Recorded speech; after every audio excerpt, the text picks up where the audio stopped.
महाराज, मैं दूसरे देश का एक कलाकार हूँ।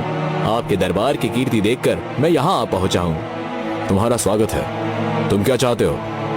राजा अजीत सिंह की बात सुनकर उस कलाकार ने अपनी झोली से 2 मिट्टी की बनी हुई बत्तख निकाल ली और राजा अजीत सिंह को दिखाता हुआ बोला, महाराज, इनमें से एक नर है, दूसरी मादा। आपका कोई विद्वान यदि इसकी पहचान कर देगा तो मैं न सिर्फ उसकी विद्वानता का लोहा मानूंगा बल्कि उसे 50,000 स्वर्ण मुद्राओं से पुरस्कृत भी करूंगा। राजा अजीत सिंह उन दोनों बत्तखों को गौर से देखने लगे। उसे वह दोनों बत्तखें एक जैसे ही लगी। राजा अजीत सिंह उस कलाकार की ओर देखकर बोला, दोनों बिल्कुल एक जैसी है, पहचानना बहुत मुश्किल है। मुझे नहीं लगता कि मेरे दरबार का कोई भी इस पहेली को हल कर सकता है। इतना बोलकर राजा अजीत सिंह अपने मंत्री जगन्नाथ से बोला, मंत्री, तुम्हें ऐसे मामलों में बहुत परख है, तुम कोशिश कर सकते हो। महाराज, ये कारीगरी का अद्भुत नमूना है। मैं भी असमर्थ हूँ, मैं कुछ नहीं कर सकता। तो क्या हमारे राज्य में कोई ऐसा व्यक्ति नहीं है जिसे कला की परख हो? तरुण, जो राज दरबार के एक कोने में चुपचाप बैठा हुआ था, अचानक उठकर बोला, ठहरिए महाराज, मैं आपकी प्रजा का एक मामूली व्यक्ति हूँ। क्या तुम इस जोड़े में नर और मादा की पहचान कर सकते हो? हाँ, कर सकता हूँ। तो फिर पहचान करके बताओ। तरुण उन दोनों मिट्टी की बत्तखों को गौर से देखता हुआ राजा से बोला, मैंने पहचान कर ली महाराज, पर उसका उत्तर मैं आज नहीं, कल दूंगा। तरुण की बात सुनकर कलाकार राजा से बोला, ठीक है महाराज, मैं कल तक की प्रतीक्षा कर लूंगा, लेकिन मेरी एक शर्त है।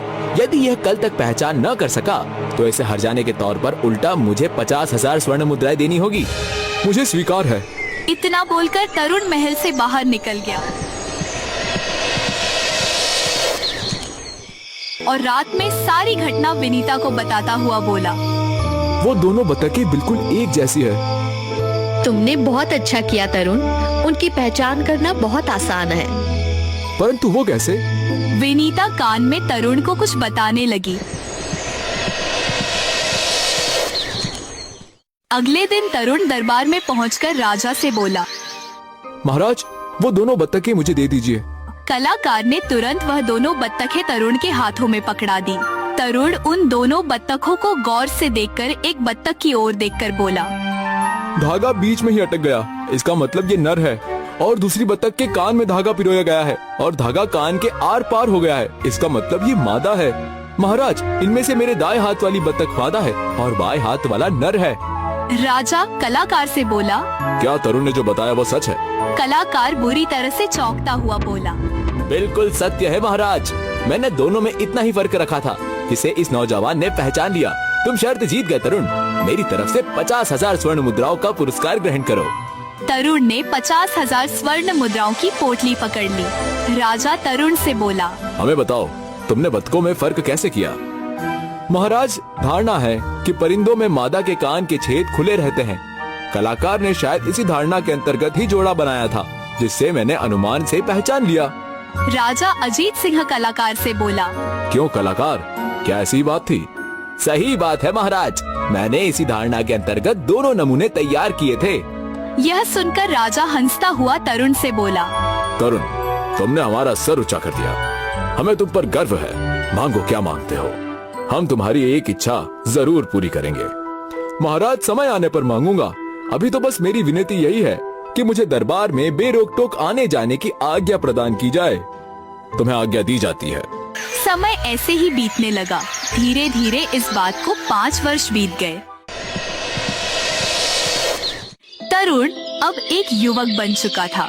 एक दिन राजा तरुण के साथ अपने बगीचे में खड़ा हुआ था कि तभी वही कलाकार 2 घोड़े लेकर फिर से आ पहुंचा और राजा से बोला, महाराज, मैं वही कलाकार हूँ जो पिछली बार आपके यहाँ अपनी शर्त हार कर लौट गया था। राजा हंसते हुए उससे बोला, इस बार क्या नई शर्त लेकर आए हो?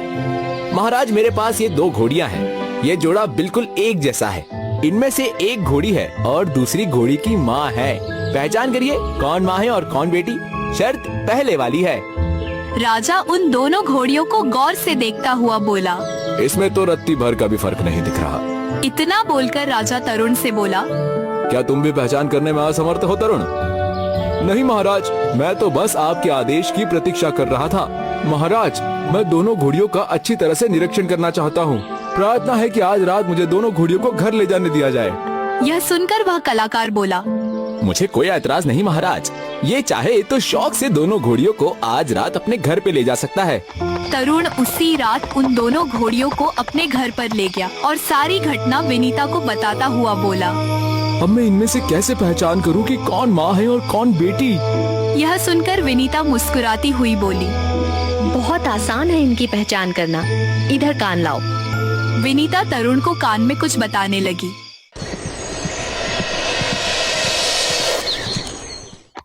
अगले दिन तरुण उन दोनों घोड़ियों को राजा के दरबार में लेकर पहुंच गया और बोला, मैं परीक्षा के लिए तैयार हूँ महाराज, परंतु पहले यहाँ पर जल का इंतजाम किया जाए। मैंने रात भर दोनों घोड़ियों को प्यासा रखा है, ये दोनों घोड़ियाँ बेचारी प्यासी है। राजा ने तुरंत वहाँ पर जल का इंतजाम करवा दिया। तरुण ने जैसे ही उन दोनों घोड़ियों को छोड़ा, वह दोनों घोड़ियाँ दौड़ते हुए उस जल के पास चली गई और एक दूसरे की ओर देखने लगी। फिर एक घोड़ी चुपचाप पानी पीने लगी। तरुण राजा की ओर देखकर बोला, महाराज, जो घोड़ी पानी पी रही है वो बेटी है और जो चुपचाप खड़ी है वो उसकी माँ है। यह सुनकर कलाकार बुरी तरह से चौंक पड़ा। राजा कलाकार से बोला, क्यों कलाकार, क्या आदित्य ने सच कहा है? हाँ महाराज, मैं फिर से शर्त हार गया। इतना बोलकर कलाकार तरुण से बोला, परंतु तुमने इन्हें पहचाना कैसे? बहुत आसान था। हर माँ में अपनी औलाद के प्रति ममता होती है। माँ स्वयं भूखी प्यासी रहकर भी पहले अपनी औलाद का पेट भरती है। ये एक ईश्वरीय नियम है। ये दोनों घोड़ियां रात भर से प्यासी थी। अब जब इन्हें पानी दिया गया तो बेटी माँ को हटाकर खुद पी रही है। माँ के अंदर ममता का भाव है, इसलिए वह स्वयं प्यासी होते हुए भी पहले बेटी को पीने का मौका दे रही है।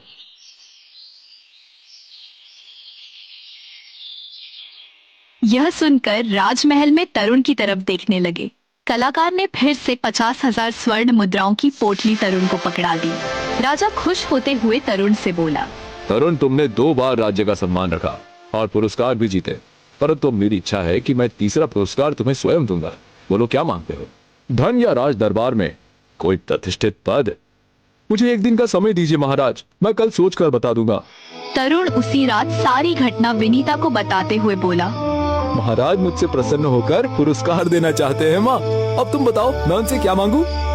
रुक्मणी गहरी सोच में डूबती हुई आदित्य से बोली, तुम राजा से धन मांगने के बजाय राजा से अधिकार पत्र मांगना। अधिकार पत्र? पर कैसा? यहाँ से कुछ दूर एक नदी है जिस पर एक पुल बना है। वह पुल वीरगढ़, संगमगढ़, रतनगढ़ राज्य को जोड़ता है। तुम्हें उनसे पुल का अधिकार पत्र मांगना होगा। अगर तुम कहती हो तो मैं ऐसा ही करूंगा माँ। लेकिन माँ, केवल पुल का अधिकार पत्र मांगने का कारण क्या है? मेरी समझ में नहीं आया। वक्त आने पर समझ जाओगे तरुण। मैं एक व्यापारी की बेटी हूँ। मैं जानती हूँ कि उस पुल का क्या महत्व है।